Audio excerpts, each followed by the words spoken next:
Здравствуйте, дорогие друзья! Здравствуйте, уважаемые телезрители!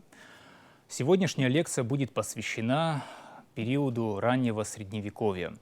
Если быть точнее, то я сегодня хотел бы поговорить о ранней средневековой пехоте. Причем в условиях формирования привилегированного класса, в условиях складывания раннефеодального абхазского царства. Казалось бы, эти два момента немного отрицают друг друга. То есть пехота — это нечто непривилегированное, потому что туда в основном набирались обычные люди. А знать — это привилегированный класс и всегда конница. По крайней мере, если мы говорим о Европе и шире Евразии. Все, кто хоть немного знаком с историей Абхазии, знают, что основой армии в раннем Средневековье была пехота. То есть основа войска — это ополчение свободных мужчин, которые должны были приобретать оружие, исходя из своего имущественного ценза. Факт наличия оружия у человека отличал его от всех остальных страт в обществе, в особенности от рабов. А участие в военных предприятиях это был маркер положения этого человека в обществе. То есть в каком качестве ты участвуешь в войне, как активно и насколько успешно. Все это определяло вес человека в обществе соплеменников. Однако для начала необходимо определить, что такое пехота. Итак, пехота — это воинские формирования, предназначенные для решения собственных тактических задач в пешем строю, обладающий специфическим комплексом вооружения, снаряжения и устойчивым социально-экономическим базисом в своей основе. Я оговорился сознательно, казалось бы, это просто очень скучная штука, но это необходимо было сделать, потому что иначе возникает вопрос, а что такое пехота? Это все люди, которые сражаются пешими, или, может быть, не все? Поэтому это очень важно, и мы еще к этому вернемся. Итак, пехота — это древнейший род войск в истории человечества, по крайней мере. Как только возникли армии, это были пехотные контингенты. Взять хотя бы известные рабовладельческие государства древности. Ахеменидская империя, Древняя Греция, Древний Рим. То есть у них было очень много свободного городского населения, которое туда комплектовалось. Если мы говорим о более поздних временах, например, то как только человек научился одомашнивать диких животных и использовать их для своих нужд, то появились новые рода войск, например, конница.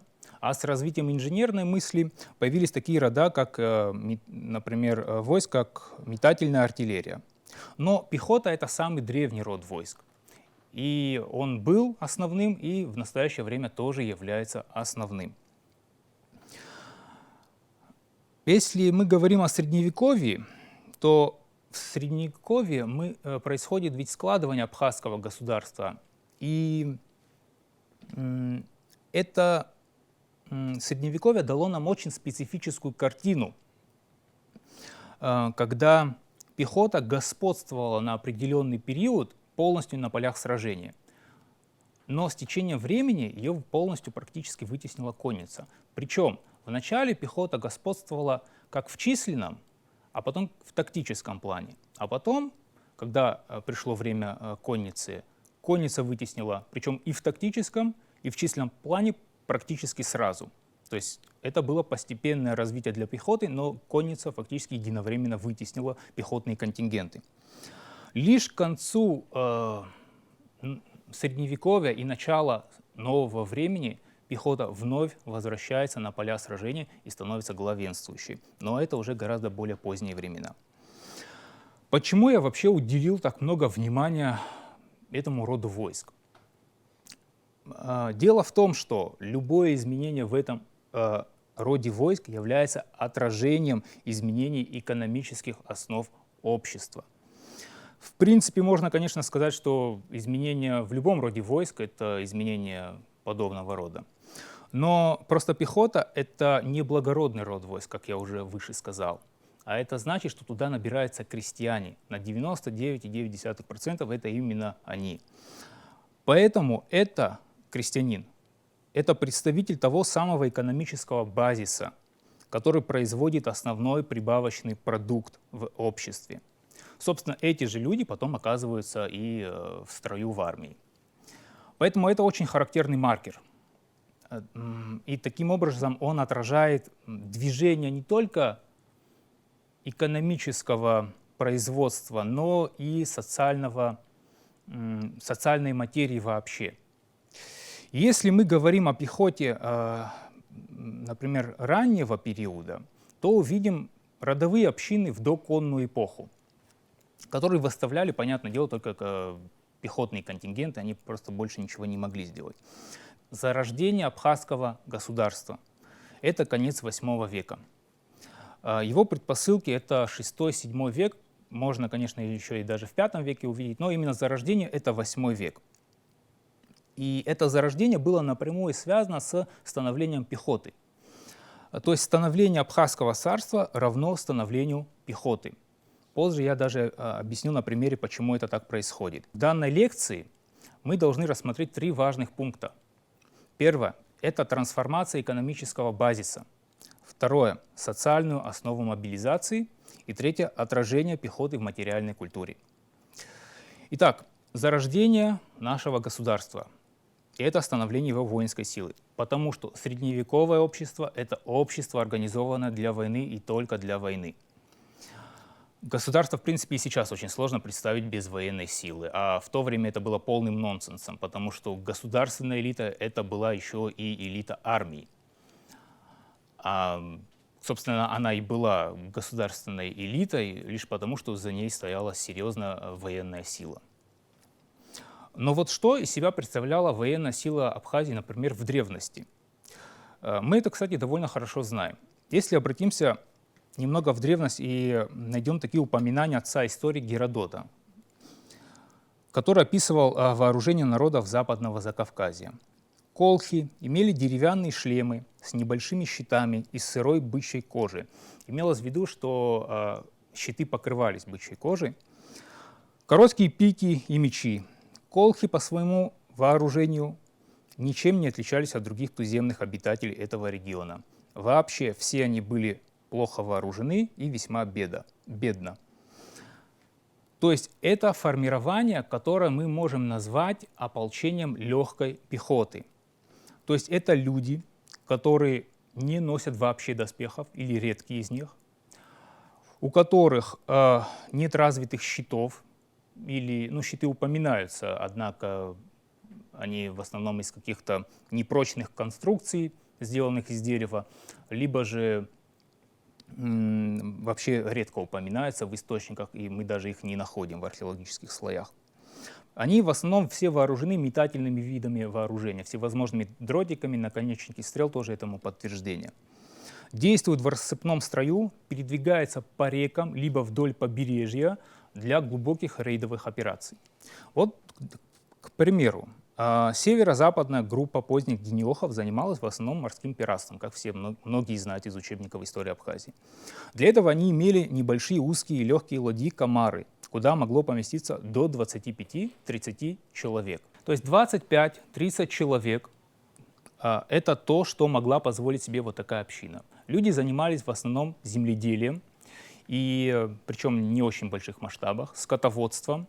Там же были ремесленные мастерские какие-то, где они могли отливать разного рода железные орудия для сельского хозяйства или для того же самого вооружения и прокормить, собственно, себя. То есть это небольшая община, они не могли выставить там 1000 человек или 10 000 человек, иногда в источниках такие приводятся цифры. То есть это очень маленькие ячейки, которые были разбросаны на достаточно больших расстояниях друг от друга.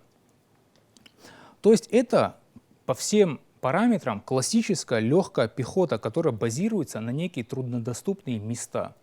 Болотистые, лесистые, гористые, откуда их очень тяжело выбить. Но в качестве партизанской силы они себя зарекомендовали просто великолепно. А вот уже начиная с IV века до нашей эры, из-за начавшейся греческой колонизации и постоянного знакомства наших предков с греческими колонистами, мы знакомимся с рядом интересных новшеств. Одним из таких новшеств была традиция линейного пешего боя. Но об этом мы тоже поговорим чуточку позже. Что интересно, изменения происходят достаточно быстро, потому что к концу IV века до нашей эры генеохи уже охраняли подступы к Диоскурии. И мы видим это на примере, например, захоронений. То есть десятки очень богатых захоронений, где встречаются золотые и серебряные украшения, обломки шлемов, поножи и тому подобное. Так почти, например, при каждой могиле есть конское захоронение. Это очень высокостатусное захоронение означает. То есть лошадь мог себе позволить далеко не каждый человек, даже в Средневековье. Экипированные по лучшему европейскому образцу, появившиеся уже к этому времени древнеабхазской земледельческой верхушки, как мы видим, уже играли очень важную роль в окологородской иерархии. И их хозяйство и культура очень сильно изменились при этом под влиянием города. То есть произошло сворачивание собственного ремесла в сторону военной и сельскохозяйственной специализации. Однако здесь речь идет именно об аристократии. А что касается обычного населения? Для начала, лошадь — это было что-то невозможное для людей обычного происхождения, потому что это было колоссально дорого для человека. В основе своей это была и регулярная пехота, формируемая на основе родоплеменного ополчения. На основе чего можно сделать такой вывод? На территории Абхазии, это очень важный маркер, обнаружено всего 2 обломка, или того, что можно считать щитами. И все они, то есть вот эти обломки, восходят к аттическим формам греческих щитов. То есть отсутствие щитов — это очень важный маркер. Такая картина наблюдается практически до IV-VI веков нашей эры. Почему я выделил этот момент? Отсутствие массовых находок щитов или деталей щитов само по себе важное сведение, означающее, что строй войны был организован очень специфическим образом. То есть, если нет защитного снаряжения, а доспехи — это не массовое явление, потому что это очень дорого, и даже не каждый землевладелец мог себе такое позволить, значит, люди не могут сражаться в плотных построениях, потому что в таком случае они просто будут добычей для метательного оружия. То есть, если мы соберем много-много людей, поставим их плечом к плечу, и они не будут ничем, просто ничем не защищены, то их можно будет расстрелять фактически, потому что они будут представлять из себя великолепную мишень. Это значит, что сражались они в основном в рассыпном строю, ведя преимущественно дистанционный бой, на что указывает обильное количество наконечников дротиков и наконечников стрел. И вот в таком виде генеохи в Восточном Причерноморье, сохраняя свою уникальность и самобытность, сохранились до первых веков буквально, когда они уже распадаются на определенные древнеабхазские предгосударственные образования. Я имею в виду Абазгию, Апсилию и Санигию. И вот с этого момента начинается очень интересная картина. И совершенно другая, я бы сказал. В это время Римская империя включила в орбиту своей военной политики население Древней Абхазии, что привело к ускорению социального расслоения в обществе. Их милитаризации в том числе. Например, это можно подтвердить на основе того, что именно к этому времени, к приходу римлян, можно увидеть большое количество захоронений, связанных с воинской аристократией. То есть очень богатые захоронения. Эта воинская аристократия все еще выступала субстратом внутри воинского ополчения, хотя позже станет его же могильщиком. В археологическом плане это явление выразилось в появлении многочисленных вождеских могил, так называемых. Оно, скорее всего, принадлежало именно военным предводителям, скорее, чем просто каким-то очень богатым людям, потому что уж слишком богатые предметы с ними были захоронены. Это явно культовое значение имели. Так, например, в ходе исследования могильника Шапко, обращу внимание, только один могильник, оказалось, что процент содержания вооружения более 30%. Это колоссальная цифра. Что было понятно, на территории исторической Апсилии в ходе исследования свыше 100 погребений было обнаружено 500 единиц оружия. Это очень много. Около десятка подобного комплексов, например, было обнаружено в соседней Абазгии и Санигии. Основу апсилийского войска мы возьмем за основу именно апсилийское войско, потому что Апсилия наиболее изученный просто регион в археологическом плане. Так вот, основу апсилийского войска, судя по всему, составляла пехота. Вот в качестве примера. Из 119 погребений было обнаружено всего лишь 4 находки с уздечным комплексом. То есть 4 всадника на 119 погребений. Это очень мало. В своих основных чертах боевое снаряжение апсилов и их соседей, абазгов и санигов, тесно смыкалось с византийским вооружением, под воздействием которого, в частности, в V-VI веках и далее, широкое распространение получили мечи из дамасской стали. Но при всем при этом, мечей-то мы находим много, мы не можем сказать, что это массовое явление. Просто потому, что, вот, например, внутри даже V века между этими мечами может быть хронологически очень большая пропасть, 10, 20, 30 лет. Вооружение апсилов и их соседей характеризует луки с костяными накладками. Это влияние уже кочевнического мира. Например, к этому периоду, как известно, по ту сторону хребта Северокавказского уже вовсю господствовал хазарский каганат. Это вот его влияние. Разнотипные наконечники стрел, наконечники копий, дротиков, топоры известные цибельдинского типа, топоры с молоточковидными обухами, мечи, кинжалы и вот, что самое важное, это щиты с умбонами. Если вы когда-нибудь видели щит, то на круглом щите по центру есть такая металлическая вставка. Так вот, это необходимо для того, чтобы когда человек берет с внутренней стороны щит, он туда мог поместить кулак, при этом в бою, чтобы этот кулак не повредился, он как раз-таки защищен, и он является неким центром, благодаря которому можно даже фехтовать в какой-то степени, то есть такие приемы существовали. Наличие умбона — это маркер наличия тяжелой пехоты, которая действовала наподобие фаланг, в которых люди объединялись по принципу родства или соседства и были вооружены большими щитами, где-то 60-70 сантиметров, то есть это круглый щит с ручным хватом, кулачным хватом. Все они были вооружены также тяжелыми пехотными копьями. Судя по данным археологии, мы находим довольно много этих умбонов в погребениях. И это было довольно массовое явление, что нельзя сказать о тех же самых мечах. Если был щит, значит человек был достаточно хорошо защищен, ему даже не требовался доспех для того, чтобы выступить на поле боя.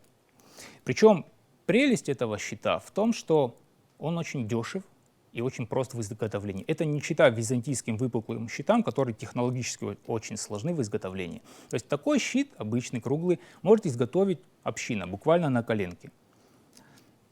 Единственное, что там сложного, это умбон, который нужно было приобретать у кузнеца. То есть сам человек такое сделать не мог. Форма умбонов, характеризовавших щиты апсилийских воинов, типологически сближается с умбонами, получившими распространение в Римской империи вдоль ее границ, начиная с I века. Вот, например, на колонне Трояна изображены очень близкие к цибельдинским щитам щиты римских легионеров. Подобного рода щиты мы также находим в Бельгии, в Европе, в германских могильниках. То есть это приблизительно та же самая пехота, что была и в Европе. Разве что рельеф сильно различался, потому воинские контингенты не были настолько крупными. Здесь вы можете на одном из этих изображений видеть умбон, найденный в одном из апсилийских могильников. Он имеет штырь на конце очень длинный. Точно такой же штырь был обнаружен практически во всех уголках Европы. Очень много в германских именно могильниках было обнаружено. Что интересно, неподалеку совсем от Абхазии, в Крыму как раз к этому времени расположилось большое племя готов. Сложно сказать, было ли это влиянием одного из германских племен на наших предков, или же это просто было небольшое какое-то заимствование и потом адаптация под местные условия. Это уже вопрос такой спорный теоретически. Большинство умбонов было изготовлено из железа, хотя на территории Абхазии мы находим 2 умбона, изготовленные из бронзы, причем один из них позолочен. То есть это очень высокостатусный предмет вооружения человека. Основой наступательного вооружения было копье, причем копье не простое, а именно пехотное копье с довольно толстым древком. Оно было необходимо для того, чтобы его невозможно было перерубить ударом копья или меча в бою. Причем это копье при массовом использовании было на самом деле очень страшным оружием. У копья есть 2 плюса. Это длина, то есть можно сохранять дистанцию для того, чтобы не подпускать противника и поразить, и дешевизна. Вот согласно Репуарской правде, это одно из варварских законодательств Франкской империи. Копье и щит имели характер пары или комплементарной пары, то есть они продавались вместе, у них был единый ценник. Так вот, копье и щит стоило 1 солид. Для сравнения, меч в ножнах стоил 7 солидов, то есть в 7 раз дороже, чем копье и щит вместе взятые. Просто меч — это атрибут аристократического профессионального воина, которые составляли меньшинство в обществе всегда. Причем мы находим эфесы мечей, например, очень богато украшены. Здесь вы можете потом увидеть на изображении.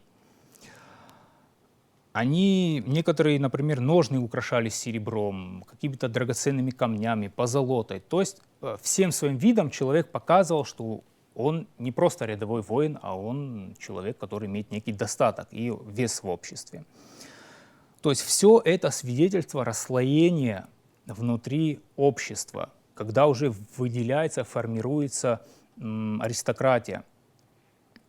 Но она более или менее состоятельная или очень состоятельная, и при этом ее уже обслуживает обычное население, которое уже не может, или слабо может с ними конкурировать. То есть, например, богатый человек может позволить себе вот такое вооружение, а бедный человек нет, он даже не может позволить себе лошадь, по сути дела.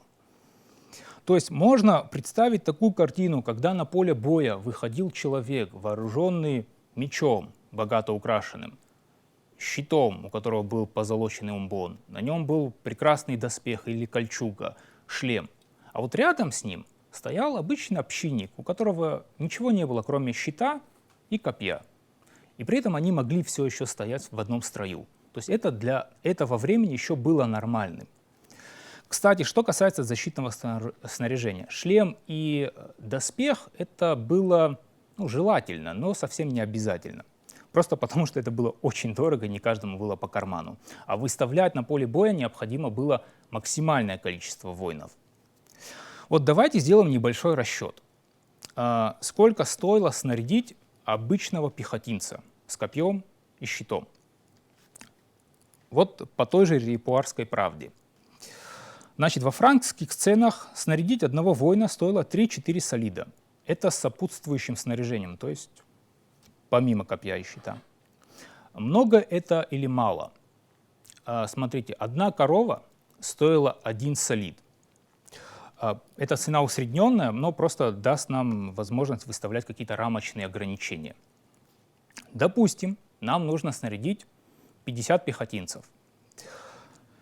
На это нужно потратить 150-200 солидов. Это 150-200 коров. Это много. Это очень много, потому что это может кормить, в принципе, это было все, что было у небольшой общины, у 3-4 даже общин. Но давайте сравним с 50 всадниками. Один всадник, чтобы его снарядить, нужно было потратить 35 солидов.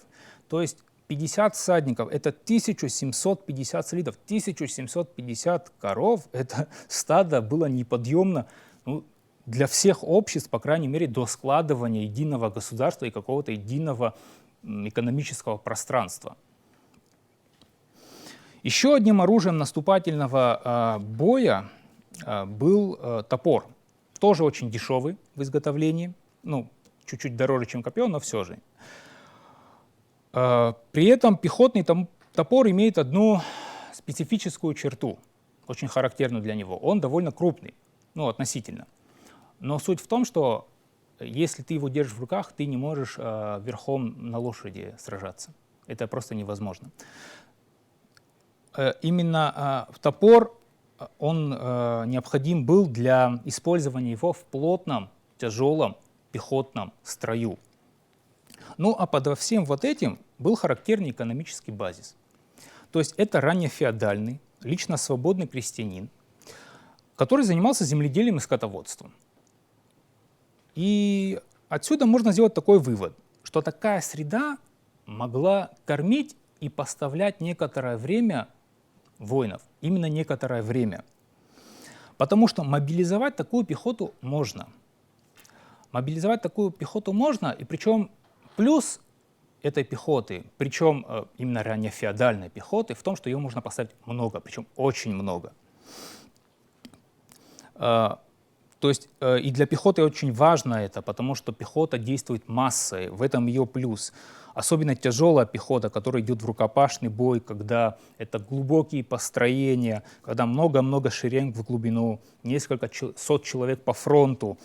Вот вся эта масса сама по себе является страшной силой, даже если это не какие-то высокие профессионалы своего дела.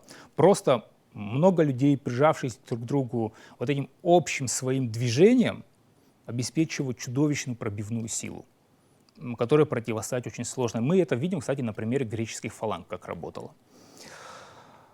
Но тут же мы видим и минус, самый главный. Вот то, что обеспечило господство пехоты на поле боя, обеспечило ее скорое, ну, по историческим меркам, падение. Как только вот эта пехота обеспечила складывание государства, как только в первом приближении Абхазское царство было сцементировано, сразу появились большие территории. Вот здесь на карте можно видеть. А это значит, что пехота просто не будет успевать из одного пункта в другой. Просто потому, что пехота может в сутки пройти 25 км в час. Это хорошо, когда у тебя страна 60 километров с севера на юг, с юга на север, но никогда это уже крупное государство раннефеодальное. Это во-первых. А во-вторых, крестьянин не мог оторваться от сельскохозяйственного цикла надолго. То есть, допустим, началась какая-то война, собирают людей из столицы, выходит 1000 человек, отправляется на место сражения. Вот по пути происходит то, что сегодня называется санитарными потерями. Люди могут упасть, люди могут повздорить друг с другом, кто-то кого-то может ударить по голове, людей может дикое животное растерзать. В конечном итоге они могут просто заболеть.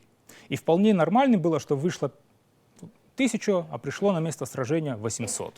То есть это много, конечно, но тем не менее это рутина средневекового общества. Такое было сплошь и рядом, тем более мы знаем, что случилось с арабским войском у стены на Копии. Тут малярия косила людей просто налево и направо.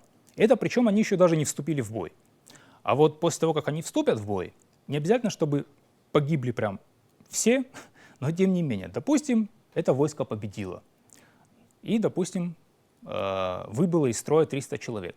И вот вышло 1000, а вернулось 500. То есть это двойные экономические потери. Мало того, что крестьянин был оторван, так еще и не каждый крестьянин вернулся обратно.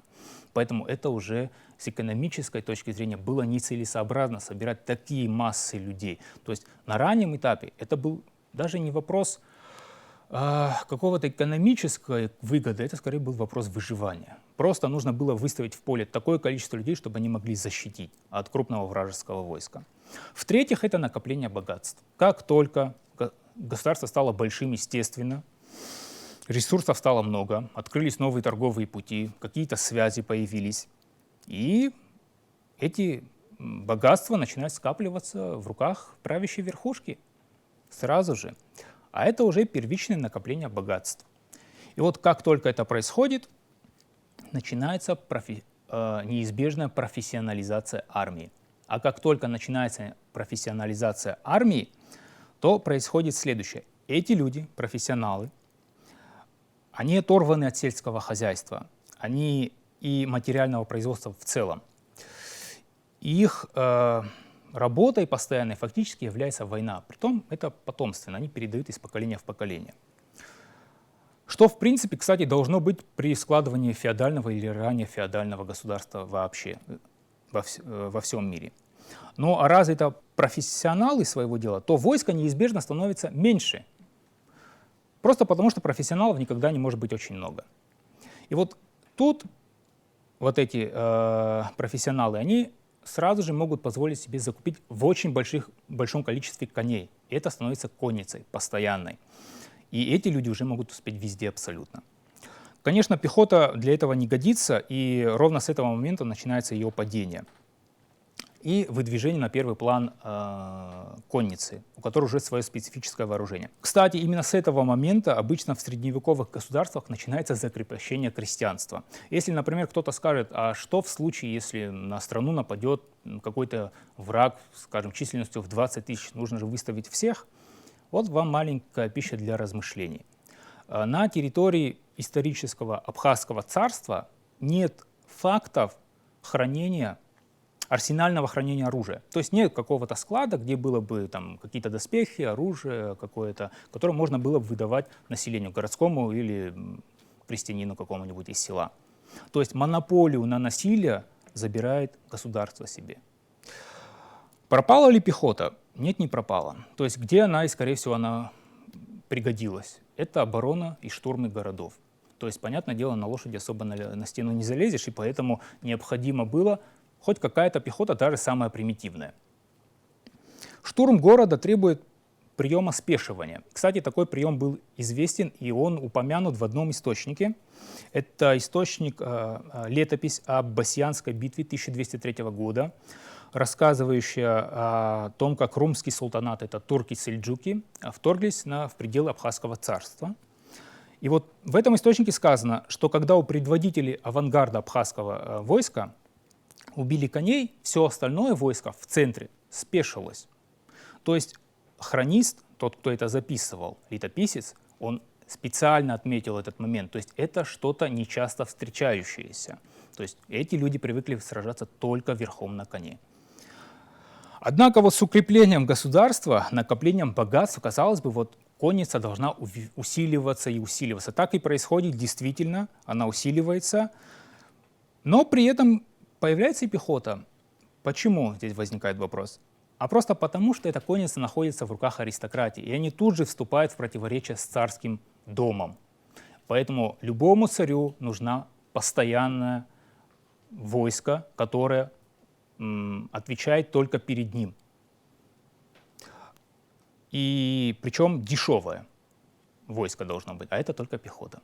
Но, к сожалению, вот к этому этапу развития мы не успели перейти, потому что именно наступил 13 век и началось вторжение монголов. Наше государство разделилось на два крупных анклава, потом оно раздробилось на множество частей, но это уже совершенно другой период истории нашего. Я хотела спросить, вот в мирное время знать, чем занималась? Спасибо за вопрос. В мирное время они в основном занимались пиршеством, охотой и государственным управлением. Собственно, это было их родом деятельности. То есть война — это была основа, а в мирное время они прозябали либо в роскоши, либо в государственных управлениях, потому что люди военные были одновременно и чиновниками в современном понимании этого слова. Спасибо за лекцию. Очень объемная она оказалась. И в этой связи вопрос такой. Да. Не кажется ли вам, что, рассуждая о пехоте разных периодов, вы слишком растягиваете эту тему, и было бы более целесообразно в рамках более узкого периода времени, допустим, периода ранней античности, либо наоборот поздней античности, потому что в эти самые периоды ситуация и относительно предметов вооружения и относительно всевозможных построений, которые были упомянуты сегодня, все-таки разные это ситуации. Вот насколько правильно их сравнивать? Тут дело даже, спасибо за вопрос, тут дело даже было не в сравнении, а именно в некой ретроспективе, то есть поэтапное развитие от одного периода к другому. То есть как развивалось военное дело, военная мысль, и как параллельно шло некая консолидация на основе этого. Ну, то есть общество было сформировано таким образом в древности, затем перешло на следующий этап. Что этому способствовало? В основном на мой исключительно взгляд, этому способствовало то, что люди были объединены в некие родоплеменные группы, которые занимались исключительно войной. И на основе этого они накапливали богатство, передавая из поколения в поколение таким образом некий образ жизни, некую философию жизни. То есть я именно на этом акцент хотел сделать. Рассказывая о вооружении Да. абхазов, вы не упомянули кольчуги. А ведь общеизвестно, что на территории Дранского монастыря, вот в подземных ходах, были найдены очень интересные кольчуги, Да. и даже предполагалась такая версия, что изготавливались они в Древней Абхазии. Да, спасибо за вопрос. Тут дело вот в чем. Я несколько раз упомянул, вот когда я говорил о доспехе, это как раз имелось в виду кольчуга. Это она самая. То есть это не панцирный какой-то доспех, потому что это настолько дорого, что такое могли позволить себе только какие-то короли, разве что. Того времени, именно раннефеодального периода. А кольчуга, это было тоже очень дорого, и она была не массовым явлением. То есть, как я сказал, это было плюсом, если оно было у тебя, а это было совсем не обязательно. Достаточно было щита, который обеспечивал максимальную защиту, ну, насколько это было возможно, в бою. Тем более ты не сражался один, никому одинокий герой в поле не нужен был. Ты всегда сражался с неким коллективом. То есть достаточно было, например, 200 человек. Это было очень много, потому что 200 человек могло осадить небольшую крепость. В ходе сегодняшней лекции мы смогли увидеть планомерное развитие военного дела на примере пехоты раннефеодальной Абхазии и того, как это повлияло на формирование нашего раннесредневекового абхазского государства, на то, как постепенно роль одной части общества, которая давлела над другим сперва не так сильно, но постепенно все более и более, привело к тому, что эта часть общества стала элитой и, собственно, возглавила это общество, сцементировав таким образом все слои населения вокруг себя. И вот это вот единство, которое прослеживается на протяжении нескольких веков, наверное, является одним из самых важных факторов, о которых мы должны помнить всегда.